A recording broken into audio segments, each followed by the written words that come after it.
Vote চুরির অপচেষ্টা। কেন বলছি খুব পরিষ্কার।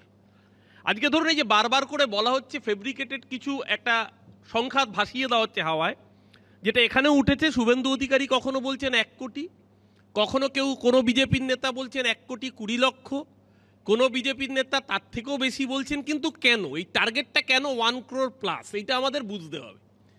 1 crore প্লাস টার্গেটটা হচ্ছে 2021-এর বিধানসভার ফলাফল বলছে তৃণমূল কংগ্রেসের সাথে বিজেপির ভোটের ডিফারেন্স হচ্ছে 68 লাখ, কম বেশি 70 লাখের কাছাকাছি।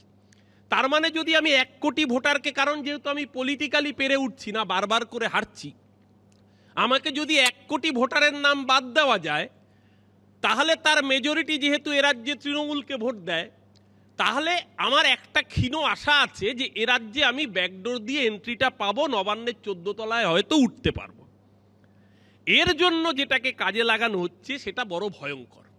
আমরা বলি বিশ্বের বৃহত্তম গণতন্ত্র, আমরা গর্ব করে বলি যে, এবং বিজেপি গর্ব করে বলে তারা বিশ্বের বৃহত্তম পার্টি। বৃহত্তম পার্টি একটা রাজ্যের শাসন ক্ষমতা যখন দখল করতে পারছে না, তখন যে কায়দা অবলম্বন করছে সেটা ভয়ঙ্কর।